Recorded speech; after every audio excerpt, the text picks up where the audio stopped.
What is going on, YouTube and y'all squad? This your boy Yabba Tees. This is your review for Real Housewives of Potomac Season 7, the reunion part 3.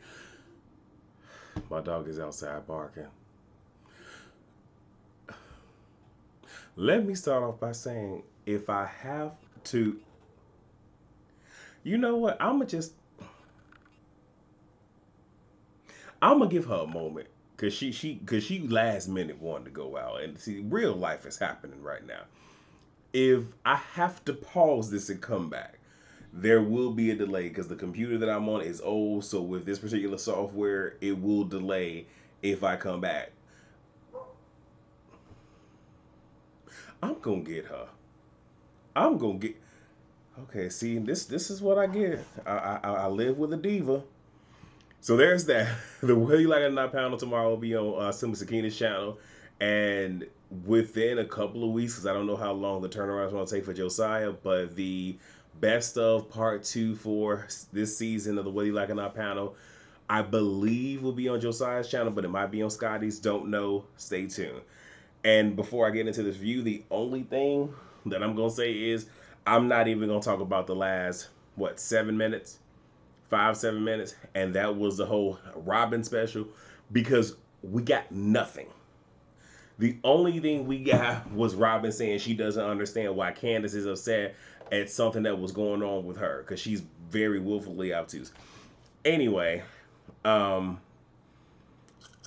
we pick up where we left off, where you have um, Jacqueline and Mia going at it. And you have Jacqueline saying you're not the CEO. Your husband was. We all was able to gather that. You weren't with my mother on Mother's Day. Oh, I FaceTimed her. We know Mia lies, and some of the receipts that Jacqueline had weren't really hitting on anything. And Mia didn't want to show her receipts because she didn't want to go there because even when she brought out her receipts, she's fumbling through the papers. You saw on her face like, oh my gosh, she didn't put my card. So we ain't get nothing.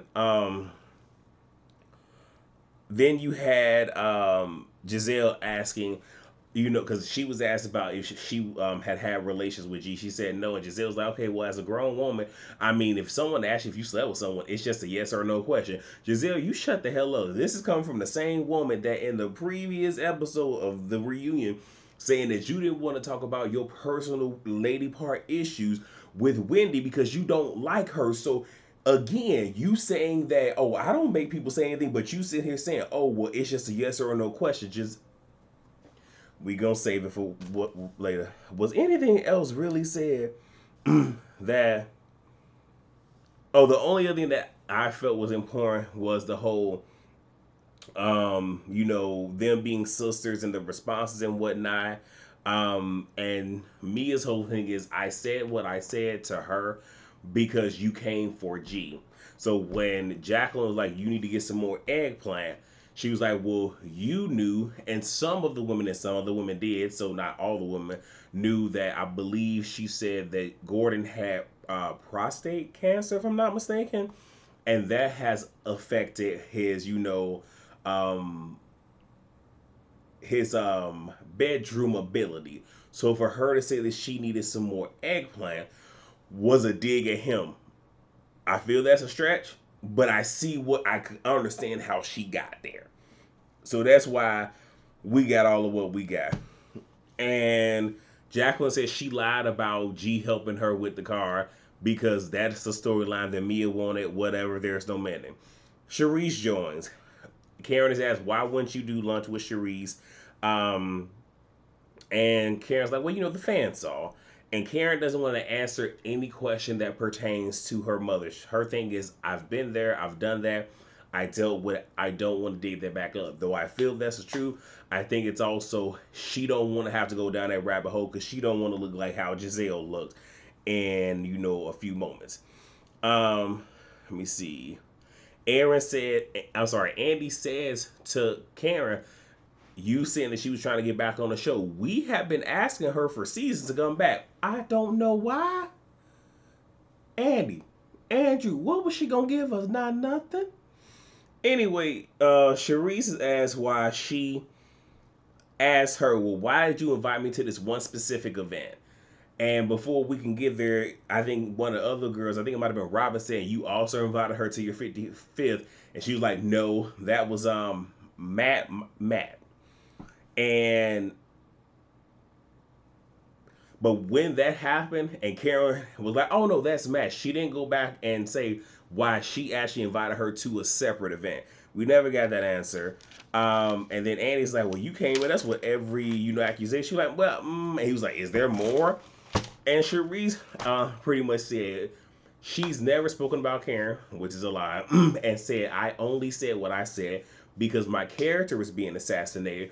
And ultimately, Cherise has no proof of the things that she said. It was things that people told her. And you had um, Robin saying this whole entire time, well, the things that we have been saying were not coming from blogs. You have real people telling us this, which is cool. But the way Cherise was driving it home as if she had seen Karen doing these things, and that's not the case.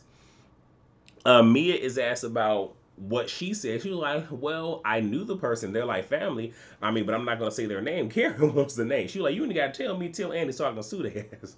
And Karen's like, "That never happened." And Mia's like, "Okay, well, cool. Well, then that's just that." And they're just like, "It can't be that simple." And Mia's like, "Well, Karen kept saying, consider the source, consider the source," when she was referring to Charisse. So she's like, "Okay, well, in considering this source, I know this person, so it was more believable." But again, we don't believe Mia.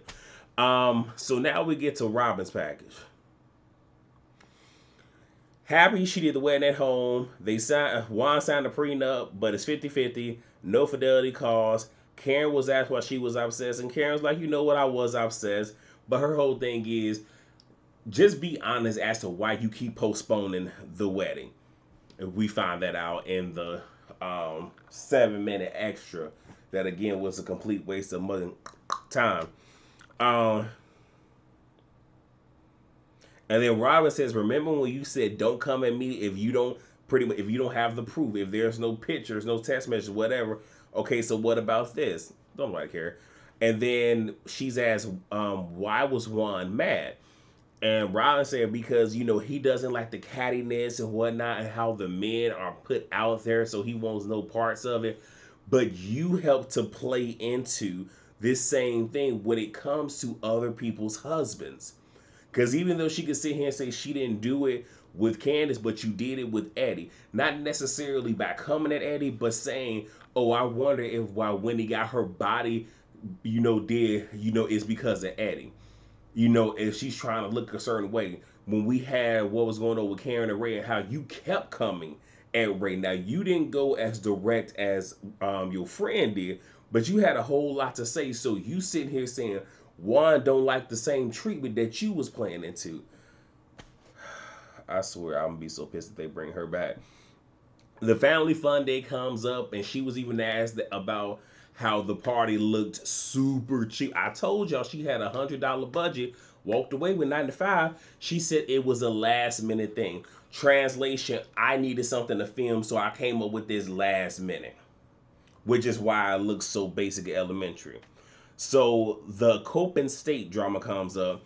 Robin says she has to be careful because it is a lawsuit, but one handled it in a way that if it was her children, that she would be okay. Well, coming from the same woman that said that you would let your kids go with Candace, and Candace ain't never spent a day with your kids, if Wendy said you couldn't come, I honestly believe it. I was gonna say some more, but she also said there was no wrongdoings that happened, but she's not diminishing the claims that came from the people.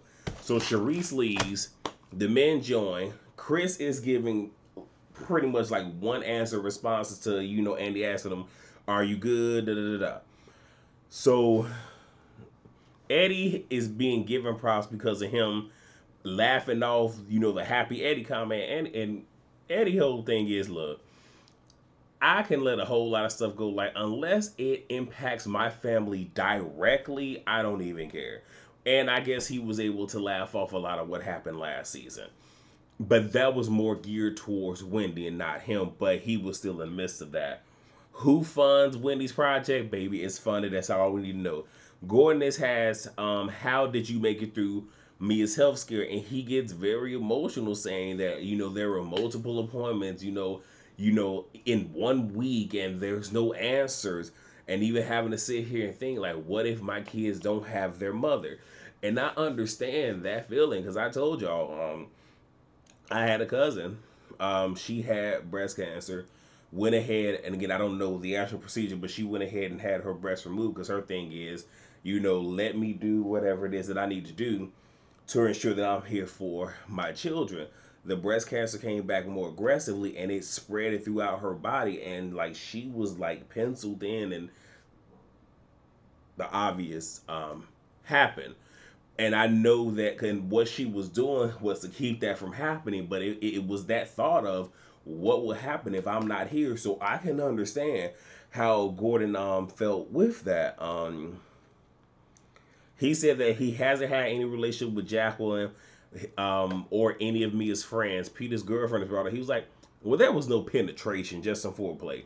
Cool. So Chris was shocked at the claims that came out and says that he is grown, and no, he says to to Giselle that she's grown and can use her voice, and she does that well. And then she said, Chris cannot. And he was like, it's my turn. You talked all season. You've done your interviews. When we got, I'm like, shut up. When we got to your room, you said you only said yes because you thought your team was going to be there. When you opened the door and saw that they weren't, why didn't you say we could talk later or we can talk in the hallway? Number one. Number two, you said to Karen he needs to apologize for what he did. Emphasis on did. What did I do? Very plain. Very plain. And Giselle starts by saying he was the one who said, let's go back to the room. And their whole thing is, you know what? We can agree to disagree on who said to go to the room first. Because that, in the grand scheme of things, that really don't matter. And again, when people don't want to face something, they want to sit here and pick something that is so minute and make that a big thing. It ain't that. Um, but then Chris says, well, what did I do?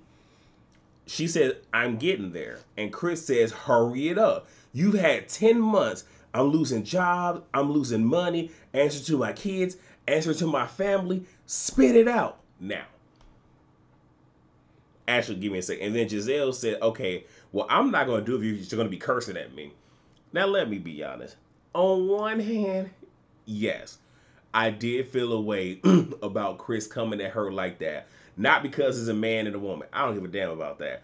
But the optics of a European American male coming at an African American woman, that did give me pause initially. But given everything that happened, I'm like, well, it's fair. But it gave me pause for a second. And Candace said, what isn't cool is your gutter snipe trick butt. Y'all know she said different. I'm gonna get this dang on dog of my. See, she cutting the food for no reason. Lying on my family. Giselle says while in the room, it was clear he had one too many and she felt uncomfortable. And he says, okay, that's fair. And she says, what you did was put us in that situation. I talked to Kyle about it, and we seen the unseen footage that he says, well, I said goodbye to Chris. So you feeling uncomfortable is a problem. And Giselle did say in the season that she felt that he did it on purpose because he had already said goodbye to Kyle. So she felt like that was a setup. She didn't explain it that way. But again, Giselle can't think on her feet. So that's why it was a lot of stuttering, stammering, and trying to go back and revisit stuff to give her time to try to think of what lie she was going to tell. So she was just like, you knew he was gone. And Chris says, is he the only one on your team? Giselle says, Cal had been gone. And Chris says, how do I know that?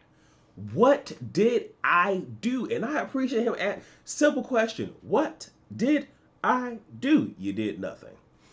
And Andy says, it sounds like how you felt and not what he did. So the two argue over whether the door was or wasn't open, and her having a robe on. Because she's like, well, I have my clothes on. He's like, but you had a robe over it. And if y'all watch like more current reunions and they have the backstage footage, the women sometimes do have a robe over their dress. And a lot of the time it's just so nothing gets on the dress, like while they're eating lunch or something like that. Um, Hold on, wait, now I lost my son. Mm-hmm. And they argue over that. And to me, it because he had even said like in essence, from what it seemed like to me, was the door open? Yes. It doesn't appear the hotel door was completely open.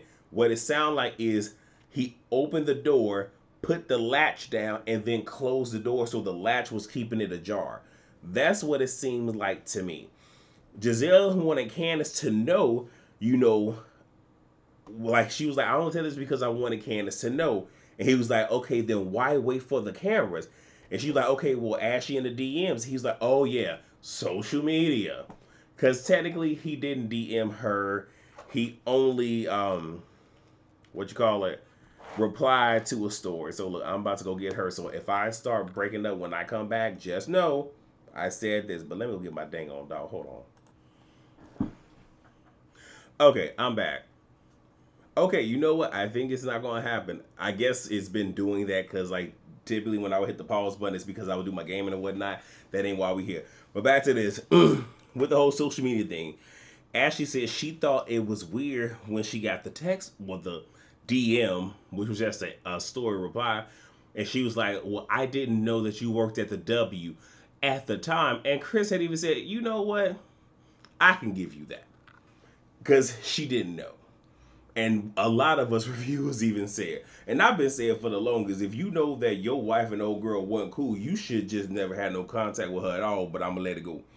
Chris brings up her mentioning her, meaning Giselle, his brown eggplant, and never asking her for an apology because he had never expressed to her that it made him uncomfortable. So he's like, so because I never expressed to you that you saying that made me feel uncomfortable, there was no need for an apology. Good point, because we've all been bringing that up. I would like to think that Chris, I ain't said it, but I know a lot of the other reviews say, and I would like to think Chris might have been watching some of, not, well, hopefully not, but some of the other reviews. Candace, again brings up, okay, but you also said he was a sneaky link and saying you were trying to see if he was with it. And Giselle's like, and I apologize for that. And Candace said, you did it. She's like, I'm apologizing right now. Candace like, that is not an apology. So Giselle then apologizes for saying that. And Chris is asked about his apology. And Chris said, I told production during the season finale, I didn't want to talk to any of the ladies involved in anything that happened this season because that night was about Candace, which is why I was mad at you, Ashley, for even coming at me about any of that. And when the event was over, I actually sent an actual DM because he had to make it specific. In this instance, that was a DM, and all I was doing was apologizing for if I made you feel away. Candace calls her a garbage individual with no soul. And she says, you are the reason that women cannot come forward with essay and misconduct. And I won't say she is the reason, but she does contribute to it because when you do have a woman that is sitting here abusing not only the system but this movement, and it comes out that this woman was putting 2010 line and all this other stuff, it makes it hard for other women who actually do have a problem because people can easily be like, oh, well, what about that girl from Real Housewives of Potomac and da da da and blah blah blah. Now this is when I wasn't mad that Candace said this, but people were mad, and Candace said because you sit up here with your privilege, with your privileged white looking butt, thinking you can say whatever you want. Your proximity to whiteness allows you to tell these lies. I didn't have a problem with that. Now Mia wants to chime in, which my thing is, Mia, shut the everlasting up. If anybody was gonna chime in, it should have been linebacker. It should have been, Betty. All right, Betty DeVille, and she wasn't even saying nothing. And Wendy, now when I understood what Wendy was trying to do, but Wendy, I ain't like this. No, I'm sorry. No. I'm sorry. Ashley first accuses her of reintroducing colorism when we just dealt with this. Wendy says to Candace, "We agree on being mindful of our words, and you said something about her white skin, and on the heels of the convo of what that may imply." And Candace lets her know, "I understood what I implied and what she said, but she receives it."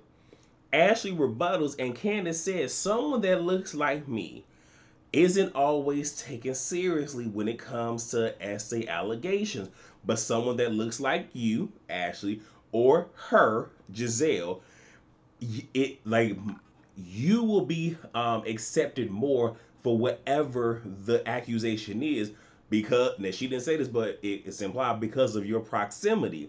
And she says, "Is what I said inflammatory? Yes. Am I sorry? No. Here for it." I also want to say I really want to know what is the time frame between filming and the Ultimate Girls Trip, because I will be reviewing it. Because I wanted, because if she ain't got this same smoke for her on the trip now, unless Ultimate Girls Trip happened around the time of Mexico, but before they wrap the season, I might allow it, because Girls Trip is all of what 7 to 10 days, maybe 14 at the max. I don't know. So Chris has nothing else to say, but accepts the apology that Giselle had given him, and Candace doesn't, and I wouldn't. So we get Potomac after dark. Nothing really happens. Gordon was cool with the bumping and the grinding. Um, And then they're asked about, okay, well, what really happened in Mexico? And Wendy says, Candace showed her snatch first. Candace like, I did. They was like, yeah, you did. Then Ashley showed hers. Then Mia showed hers. Then I showed mine. And Ray is asked about the Karen rumors, and he thought that this season was very nasty and was disappointed in the ladies. Robin felt that Karen was trying to imply essay when it came to the one situation and how he scolds her. And Karen said, "I was not trying to imply no such thing." And Ray even says, "The day it happened, she came right home to me and told me, and I had to talk her down," meaning Karen wanted to do something. But Ray said, "No, no, let it go, let it be." And then they end with Candace's song "Insecure," and then the camera hits Robin, and then we pan to the Watch What Happens Live. Now I did not watch that in its entirety. I did see the snippet, and it really does seem like between the snippet of the Watch What Happens Live and what was said on the Reasonably Shady, not only podcast, well, actually, it will be the Patreon, but I heard that from other YouTubers, because neither one of those heifers was getting just a penny out of me. It seemed like we really got nothing else that was physical. I mean, not physical, that really meant anything. Like, because Annie's asked her, like, well, why didn't you say anything? "Oh, well, I was waiting for Karen to bring it up." "You was waiting for Karen to bring it up, but this is something that you're going through." She was like, "But well, we were already in premarital counseling before season 7. So before season 7 happened, we had already handled it." He's like, "Okay. But even had you handled it," because again, if y'all recall, she found out about it and they dealt with it right before the season happened. But this had been going on while COVID happened in last season, and it didn't bring that up, or we didn't see him bring that up. But he's like, you could have said something, you could have got ahead of it, and even in you doing that, in essence, we would have championed her, which we would have. But also, he had mentioned Candace feeling away. She was like, well, why does Candace feel away? Because her husband was the sacrificial lamb.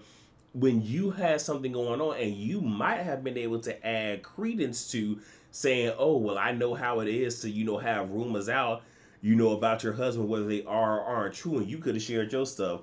But Robin really ain't give us nothing. It was all just BS, and I don't know why I sat there and why I even thought we were gonna get nothing. So it really seemed like the episode was gonna be all of an hour and 15 minutes, but whatever. That's it. That's all I got. It's all right. I mean, it wasn't. I mean, I was just here for Chris and Candace cussing out Giselle. That was it. So y'all let me know how y'all feel. Catch us on Simply Sakina's channel tomorrow. And I'm about to hurry me get off so I can watch because several people are about to go live, and I hope I'm not late for any of those. And you all at some point tomorrow will get the SWV escape. But like I said, tomorrow is going to be a long day for me. I have a lot of stuff to get through and whatnot. But that's not the point. But with that being said, please rate, comment, subscribe, and share. And I will see you all next time. Peace out.